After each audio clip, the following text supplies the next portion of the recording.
steps when I was doing my research and looking back because I know about some of these teams, but I didn't know the rosters like I know now from 1 to 15. Kevin Johnson at one point was on the same team with Jason Kidd, and wasn't it Steve Nash at one point? All on the same team, and they kept them. Yeah. Do you think that kind of is the blueprint, and we could see the same type of success, at least for one season, where they keep De'Aaron Fox, Stephen Castle, Dylan Harper? I haven't been able to get your input on that. Obviously, it happened in between episodes. That 3-guard combo, and they're keeping them. There was conversations. Would they trade? Would they decide to get a superstar or a star to actually pair with this squad? They said, no, we're keeping that number 2 pick, and we have Dylan Harper, and by all accounts, obviously, he's going to be coming off the bench. Do you think that could work? At least for next season. We don't know what's going to happen 2 years from now. At least next season. Do you think that works? I think so, because your focal point is still Wemby, right? So then these 3 guards give you 3 different type of looks where they're going to be creative. You're going to have some scoring, you're going to have some speed, you're going to have some table setting for the guys, and each of them can do it. And then for Dylan Harper, it makes it to where he doesn't have to do too much too early, where not a lot has to be expected of him. You can kind of spend that time and learn. And then Mitch Johnson, I believe the coach is, can just have spot minutes, right? Hey, listen, this is where I want you to get in the game at the 8-minute mark, set this up, run this action, da-da-da-da-da. And then his learning curve is going to be a lot smoother than it would be if it's like, let me just drop you in the pool. Now you got to read an NBA defense, get up the court before 8 seconds, initiate everything, get through a pick and roll. And, you got to chase Steph around. Or, you got to guard, if healthy, Tyrese Halliburton. And then you got to run through these screens. And then we need you to average close to a double-double. So, have at it. And that can stifle a lot of guys. So a guy like Stephon Castle coming into year 2, we always hear about the sophomore jinx, what's going to happen in year 2, but there's no pressure for these guys because Wemby, he's already has been advertised. So just looking for them to take that next step. And then you get a guard like De'Aaron Fox, and in this league, he's a veteran, right? He's big bro on the team. He's, married man, been in the league for a while, has accomplished some things. He's only been in the playoffs once, I believe.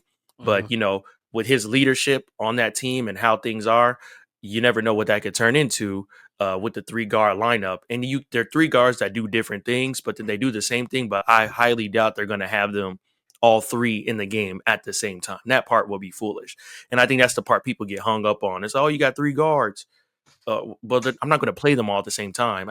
Maybe 2, and then just rotate their minutes. And we know in this league, depth is always the key. Having depth at that position, because you're already going to account for load management or someone having a type of injury. Now that opens up the time for one of the other younger guys to get their opportunity. You still got Keldon, you still got Jeremy, and you still have a lot of wings.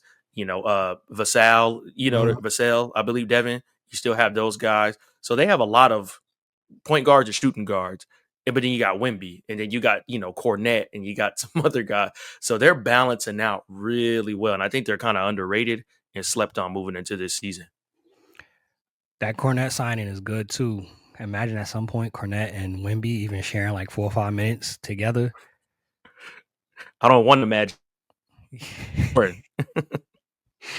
I don't see much scoring happening, man. I was one of those ones that was not a fan of them drafting Dylan Harper because I would want to see Harp actually be on a team where sometimes you get in a situation like that, kind of like Harton, where it's like, all right, we see this, you could be elite, and it kind of gets hampered down, but Harton obviously panned out perfectly fine. So the same could be of this actual situation. In your opinion, right? You the new coach of the Spurs. Are you giving more minutes to Harp or Castle? Like, who do you feel is better right now? Harper as a rookie or Castle coming into that second season? You gotta go with the year 2 guy, right? He's already had his chops. He's already played in the league. He's developing. So I think they just need to be together a lot. Where they can learn from each other. And I think them playing together is going to open up a lot, and they're going to help each other out a lot more. If you get De'Aaron, like I said, as that outside voice, like, hey guys, look at the defense this way or look at it that way, and it's going to balance each other out. Because usually a first-year player and a second-year player, at the same position, it can almost strike up competition, right? To make it like, hey, I'm coming for your job. You know what I mean? We all seen Love and Basketball. We know the reference.